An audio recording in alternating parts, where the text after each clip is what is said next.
All right. So, Yeah, so we're talking with Fabiano today, and Fabiano is going to ask me a lot of questions about language learning communities as well. Yeah. So please ask me, so Fabiano. yeah, what I want to know from you, Michael, is that Mhm. what is the goal of your community? How do you see Mhm. that growing as a useful community for English learners and to help Yeah. people? How do you see it as a the progress of it? Yeah, that's a very good question, Fabian. So I think the answer to this question is not very obvious because the goals that I had for this community are constantly evolving. Like for example, when I started this community a couple of years ago, I had one goal in my mind, and now I'm basically learning as I'm managing this community. I'm learning new things about people participating or not participating, and I think it gives me a new perspective. So I think that my goals have evolved quite a bit because I was initially I was thinking that pretty much everyone would be able to join, to participate, and everyone will benefit from it, and we will have a lot of interaction. So basically, all I have to do is just to create a platform for everyone to connect, to talk, find friends, and so on, right? And I think it's still a dream. It's still a goal, more of a dream. But unfortunately, what's going to happen is that most people joining, they are not going to participate. And even if you try to provide some incentives for them, it's really like case on case basis. Some people really are into participation. They will put a lot of effort into it. They will surprise you with their commitment to communication. But very few people will be like that. I would say if you organize a community of language learners, like for English, you will have maybe 1% of people of those who join. 1% will be very active participants, and 99% will be just basically just names on the list. So that's what I found. Yeah. So that's why the goals are constantly evolving, and now the goal is more to select people who want to participate, and maybe try to create some kind of incentive for them to communicate, and maybe even connect directly to each other and talk about things that they really want to talk about. So that's the goal at the moment. Oh, that's I the idea is to Mhm. make it work, make it Yeah. grow, and Hmm. Hmm. Hmm. there are though communities of teachers that have YouTube videos, and Hmm. they Hmm. have quite a number of followers. What would you say about the work of YouTubers, English classes on YouTube, and small communities around? Yeah. I can share a lot of experiences because basically I know a lot of communities. I know a lot of platforms that are trying to do something similar. And I can tell you we're all suffering from the same problem, the same difficulty, because most people who say that they want to learn English, they actually do absolutely nothing to improve English. They just join the community. They just kind of say hi, I'm here, but nothing happens after that because they need to have a focus. They need to come with a clear goal. So platform is one thing, but you need to come to that platform and you need to know what you're doing, basically. If you don't know what you're doing, then it doesn't work because it becomes just another chat. And even though you can find some interesting people through chat, but I think the chances are very, very low because you're just talking to everyone and there is no context, and basically, I mean, you don't even know the person you're talking to. So right now, I think I'm focusing on basically, instead of going for like a big group of people who will say that they want to learn English or any other language, but I'm focusing on people who actually have some kind of commitment to it. Like they usually, like, I can find them through social media. I can have some idea about what they're doing, and I start talking to them, and they show a little bit of interest in doing that on consistent basis. So I think the important part is that basically the person you are talking to should be your friend or the person you actually know quite well, or at least you know something about that person. Because when you connect to people first time and when you have no idea about their background, it just doesn't work. It just doesn't work because you don't feel that you have any like topics to discuss. Maybe you need it takes time. It takes time, and you need to know a little bit about that person to have a really productive conversation, I would say. Yeah, I agree with you. And Mhm. so, like, let's see if we can, make more videos like that and Mhm, mhm. help you build a community. Yeah, yeah, yeah. I And I think think, yeah, yeah. well, I think it's a great thing to do. Mhm.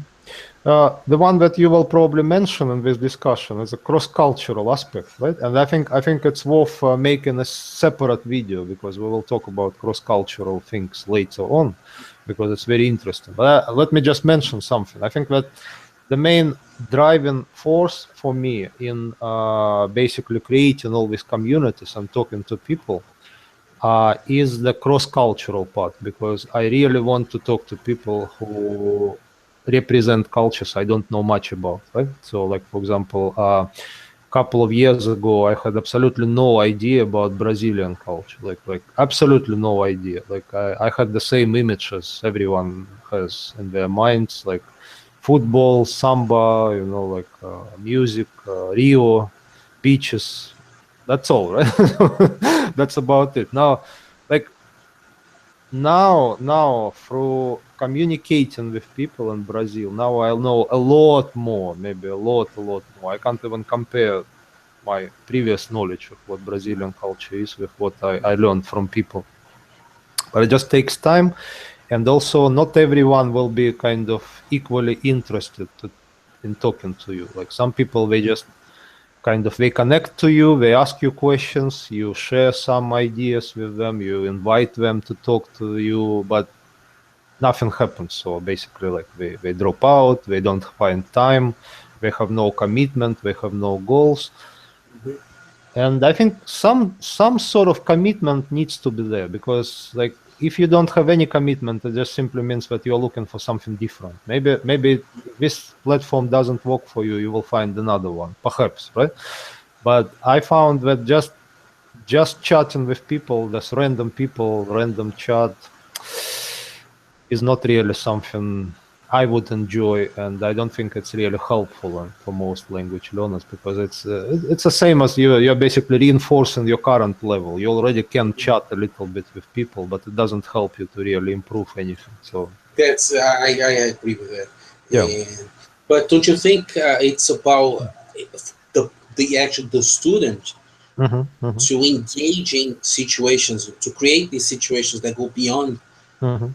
the chat. Even like I think that if you take a first step as chatting randomly, and Hmm. then the second step is try to find meaningful conversations, Hmm. and then the third step would be to incorporate that in your life somehow, make you know important conversations in Hmm. English. So it's a good idea to actually find a job, Yeah. even Yeah. if it's as a teacher, actually, because at least you will have colleagues, and then you will have some meaningful conversation with your colleagues, like everyday work. Yeah, yeah, absolutely. And the same thing applies to people who live in non-native countries and they can find a job in foreign companies. At least they have some interaction with foreigners, right? But you see, I think that in my experience, you don't have to actually get that kind of job, or you don't have to wait for foreigners to find you, or you don't have to search so extensively for foreigners. I mean, you can just connect to people online. I mean, you can actually find them. The important part is that you find people who share the same interests. Once you find those people, then the conversation will happen naturally. Like, for example, okay, so if we are interested in cross-cultural communication, we can talk about that. Like, the only problem is I don't have that maybe enough time to, because otherwise I would spend like hours every day talking about it. It's very, very interesting. It's really exciting. You learn a lot. You share a lot of stuff, and I think that's what really is lacking in current language learning communities because they just simply don't help people to connect to each other based on their interests. And if they do that, maybe they will get better. But at the moment, it's just basically open to everyone. Just people are talking. It's like a Facebook group. I think there are so many Facebook groups with 200,000 members, language exchange or something like that. Let's learn language, but no one is learning anything because just basically people give up and they have no interest. Yeah, it's hardly any interaction. Yeah. But the one problem with English overall, Mm-hmm. I would say, at least in Brazil, I can guarantee, and I would really say all around the world, is the retention. Mm-hmm. How big, if like out of 10 people that are starting learning English today, I would be glad to see if one of them actually pursue their goal to the end. Mm-hmm. Mm-hmm. Mm-hmm. Yeah, this is why I mean you brought a very interesting point. I would say that the focus shouldn't be on learning English. That's why we keep repeating it as a kind of buzzword, right? So learning English, but actually when you think about that, it shouldn't be learning English. It should be using English for something useful, right? So like something you find the context and you actually talk to a person you want to talk to. And in that case, you stop learning English. You don't need to learn English. You actually are learning English by using it, right? So that I think that for me, it's a very big difference. And when people say like, I want to learn English, so I would say like, again, let's go back to your goals, because if your goal is to become fluent in English, then you probably shouldn't focus on learning English. You should focus on finding the right environment to use it. So that's the idea. Yeah, that's the idea. Yeah. Well, Yeah, and then also when you talk to different people, of course, you get used to different like accents in addition to culture. So, like for instance, if you only focus on natives, like let's say you only talk to native people, you will get used only to British accent or only to American accent. And even though it's good if you focus only on one country and basically you don't really plan to communicate with people outside of that particular culture. But I just think that, I mean, even when you go to Britain, when you go to US, you will definitely find people with all sorts of accents. And when they start talking to you, it's like you have to learn English once again, right? Like Indian okay. accent will be difficult. And it was difficult for me, but once I started talking to them, right now, I understand Indian accent as well as I understand American accent. For me, it doesn't matter which accent person is using. So. Yeah, yeah. It's yeah, I think it happens to Mhm. this day. I mean, I talked to some, even to natives actually. The Mhm. other day, I was like with these girls. They were from northern England, Mhm. Mhm. and it was not easy. I couldn't understand everything they were saying. Like Mhm. it took some say again. Yeah, yeah. Mhm. It didn't come easily. And while they were talking to each other, I could hardly Mhm. understand what they were saying. Mhm. Mhm. Yeah, yeah. Maybe it makes sense. It makes sense to work on your accent a little bit when you are trying to improve your English. So, I think there is no magic technique.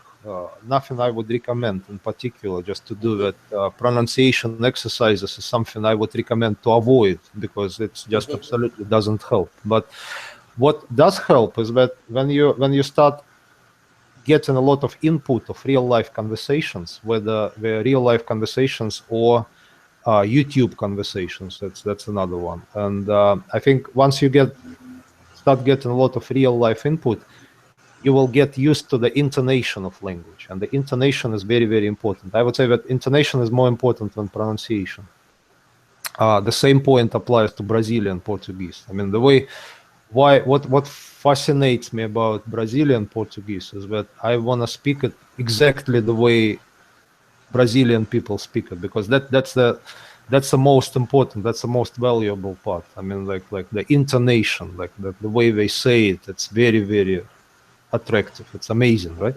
So for me, I like, for example, I won't be able to replicate it 100%, but I really, really wanna try to do it, right? And that drives me, that kind of helps me, that keeps my interest going. And I think with English it's the same. So you just find the context, you just find some uh ideas that you want to follow, and you just try to replicate those ideas using the same intonation, and maybe it will work a lot better than pronunciation exercises that you will do as a standalone exercise. But would you agree with me that that goal of speaking just like the natives do, using communication the way they do, is the most difficult one? Is the hardest one to get? Yeah, I The one mean, that takes more time. yes, it does take time. It is actually challenging, but I think the focus is important, right? So I think most language learners, English learners, they just lack that focus. They have a focus on learning vocabulary, or like even listening, that passive listening. They're trying to listen and understand. But now I would change that focus to active learning. So it has to be fun. You have to open up, like you have to open up your learning to other people. You're communicating with other people. You're learning from them. You can't just sit somewhere just by yourself and just study that book and listen to the tape. It's not gonna work because you're not learning to communicate with people. Communicating with people means communicating with people. So you have to open yourself to this communication. So definitely. Yeah, Mhm. because most of people, because when people, and that's like something very curious for you to say, Mhm. but that's actually something I feel as being true. People will Mhm. tell you, "I want to learn English," like you say, as a buzzword. Mhm. Mhm. But in their minds, when they think learning English is cool, is a nice thing, Mhm. is because when they imagine themselves actually having a conversation. Mhm. Mhm. Mhm. Yeah. So most of the people actually don't know about their goals, but they imagine themselves Mhm. either.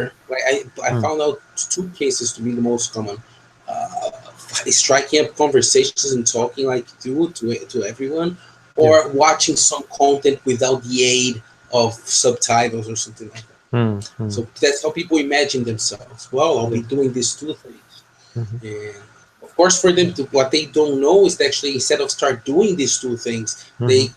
go to classes and do exercises and fill in Mm. the blanks, which are not necessarily or totally unrelated to what they really want to be doing. I think in I most mean, there cases. are cases, Mhm. and even Mhm. the teachers don't do what they want to be doing. I know. And in most cases, that what we are doing in classroom has absolutely no relationship to what we are doing in real life, and that's exactly why they don't make progress. I think the idea of doing any exercises is that basically everyone should bring their own context into this exercise, because if they don't, it means that we're doing just something that absolutely has no value to anyone. And I mean, like some people are sleeping in that class, and I think we're right, because that there is nothing else for them to do except for sleeping, because there is no other value. It's just like sometimes I see people making English exercises, like professional English teachers. They keep making exercises, and one of them says, "Oh, guys, I came up with amazing idea. I will make an exercise about like Christmas celebration, because Christmas is coming up. Okay, let's talk about Christmas." Well, yeah, I mean, yeah, we can talk about Christmas, but I mean, like, is it really an exciting topic for everyone? I mean, like, some people are interested in business, some people are interested in this, some people are interested in that. So, like, okay, Christmas, yes, okay, yeah, but is it like more for kindergarten teaching? Like because kindergarten students will basically, you start playing music, they will start dancing, right? But why do we apply the same concept to adults necessarily, right? So like Yeah, why would that adults follow the same pattern? And I think that's really a key thing. yeah. No, that's quite interesting. This is what I found from my experience, that I wish people would be more active. They would come up with their own context. They would just bring that context to me and maybe other people in the group on that platform, and that starts the whole conversation. And they have to be really committed to it, because when you are committed, maybe another person feels like they're committed. If you are not communicating maybe like for months, then obviously other people have no interest in communicating with you. They will go and find someone else, right? So Yeah, that's that's true. that's why it's such a tricky part, and I think it's one of the most difficult businesses. I think that to get started, I because I, I believe it's one of the most difficult Mhm. business too. Yeah, yeah. And because I think that, like you said, people are not, you know, aware of the commitment that they're making Mhm. by learning English and using it in their lives, Yeah.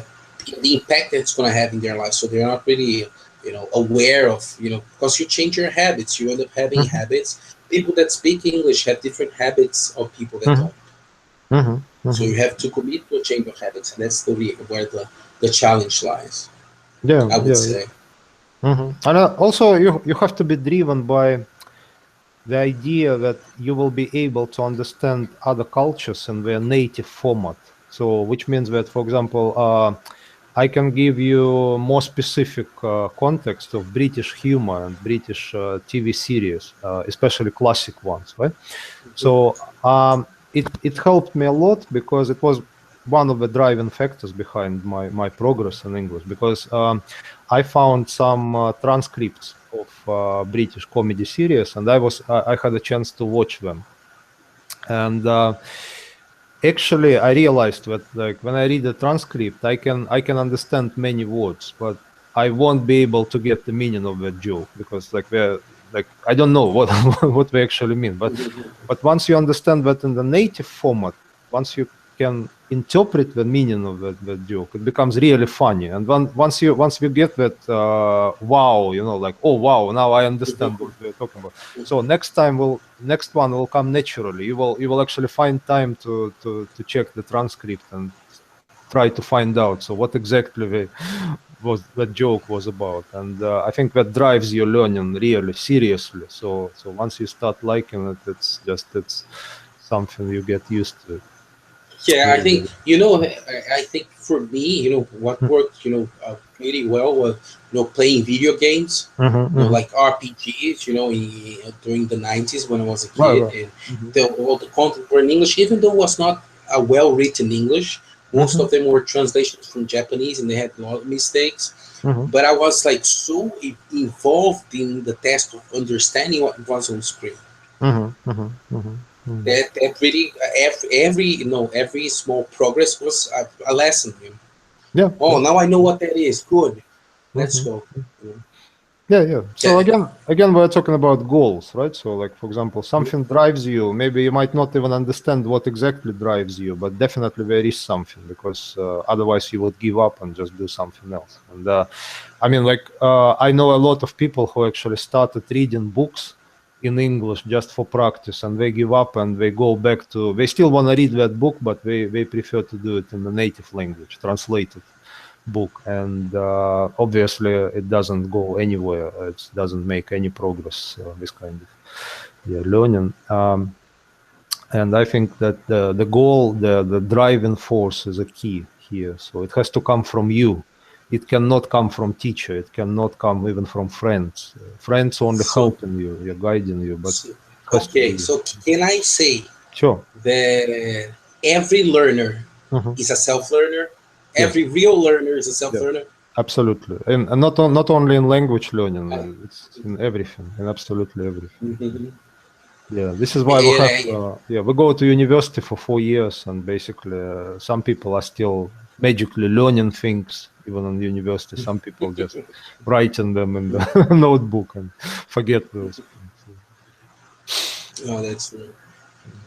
yeah self-learning yeah self-learning but it has to be like guided self-learning this is what I found from my experience that if you just bring a group of learners and say okay learn something right so it will be like the case of blind is leading the blind right so like oh Yeah, guys I heard something I heard there is something right and then they will yeah it turns into some not very useful exercise and maybe low motivation and so on so there has to be a context and that context drives everyone and if that context doesn't fit with your goals maybe you should change the group or you should go to a different find another context but there should be some kind of context.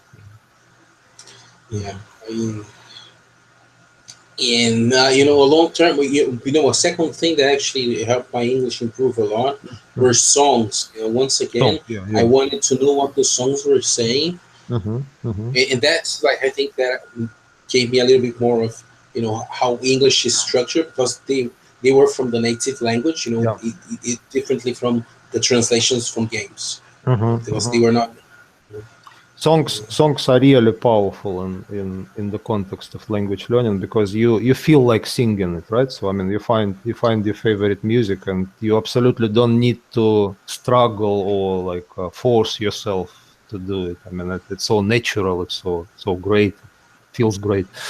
I also found that like for me, let's say, the only reason why I can't pick up vocabulary from French, and French is the language that I'm not learning at the moment, I would say that, like, I don't spend any time on French, even though I like French. The only reason why I don't pick up vocabulary from French is that I just don't have time to go and find the lyrics of the songs that I'm listening. But I'm actually listening to lots of songs in French every day. I mean, I like them.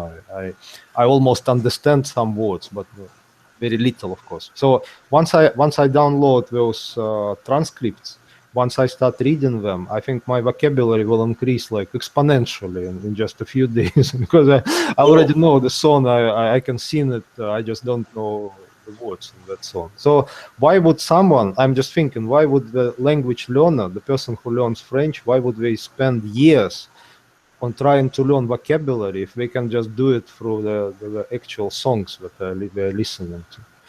And it's just it's a crazy idea. I mean, like, why would you spend hours and hours and years in something that you can do in days, basically, right?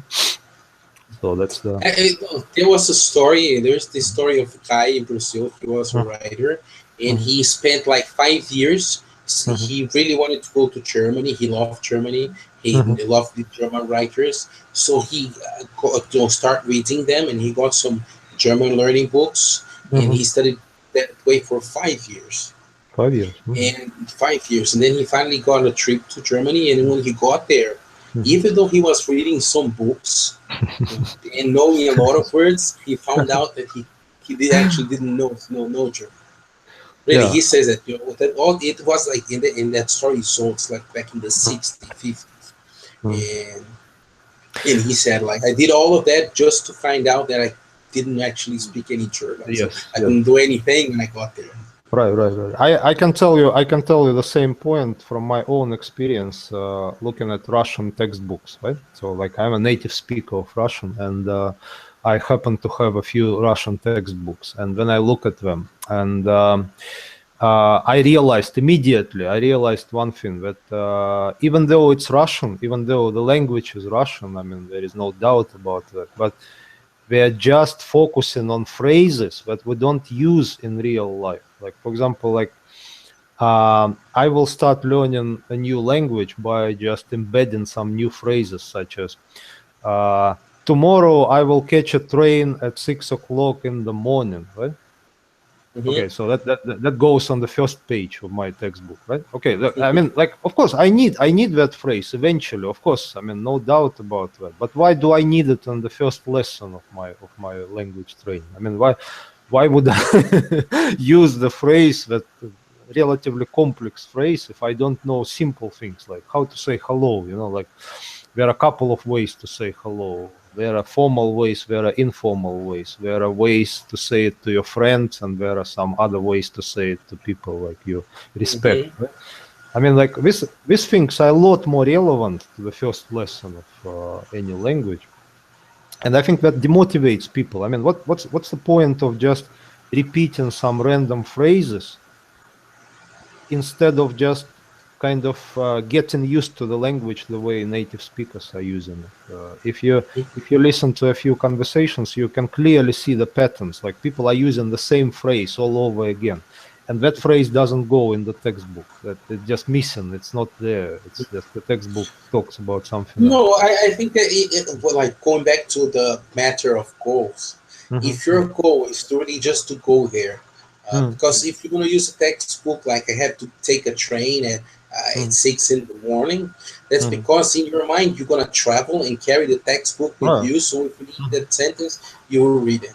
So if it Mhm. make it helpful for you one or two or three times, your Yeah. goals were met, right? That Mhm. doesn't mean you speak the language. It's a Yeah, complete of different. course not. No. Mm. Yeah. It's like a phrase book. It's I mean, like travelers usually use phrase books, and maybe these days you can even use some kind of application, right? So you just say something, and it will translate into another language. So you don't even need any language learning. You don't need to spend a minute. You know what I think like is the ultimate challenge for you to know like if you really can speak English Mhm. is either you talk to small kids or Mhm. to elderly people that has never been abroad. Yeah. Mhm. Mhm. Yeah. Because if you can like reach that level of communication, it's Mhm. because you know, and it's a very tough thing to do. Mhm. Mhm. I know. But you know, most of people's goals are not to actually even engage in those situations. I mean, Mhm. there are many people that actually speak very good English and work with English. They've never put themselves through that. They Mhm. learn, they talk to people, but of course they learn talk about their common interests. So they Mhm. talk to people at their age, Yeah. Yeah. right? Or Mhm. in the work environment. So it was always like subject related. Yeah. You know, if you can just randomly talk to a kid or an elderly person, that means you actually Mhm. dominate the language. And without trying to use the word fluent, which is like another buzzword, don't you think? Mhm. Mhm. Yeah, fluent. I mean, it's a buzzword, but for me, it actually does have a real context because for me, that's the ultimate goal. Like, for example, that's the focus of what you need to do to become fluent in it, right? So once you're fluent, what does fluency mean? In my opinion and my experience, fluency is the ability to go to absolutely any place, talk to everyone in that language, and understanding everything on a native level of understanding. Even though you might not know every single word or every single expression, but you can just figure that out from the context. So that's a fluency in my own definition of fluency. So that could be a good goal for everyone to achieve. Yeah. Yes, and that's I agree with you. Mhm. Uh, Even though I think that it's a problem because when you say fluency, every Mhm. person will have a picture in their minds. Right. Different. Yeah. So Different. yeah, the word fluency is just like the word learning English. Yeah. If They, you're, they are something they do not necessarily. Of course, I agree with you. That's Mhm. fluency, Mhm. you know, but I know. that's necessarily fluent. I know where you're coming from because if you're putting that into the context of English schools, when they promise you to make you fluent, yes, of course. I mean, definitely we have a good point here because they don't do anything to make you fluent. That's the problem.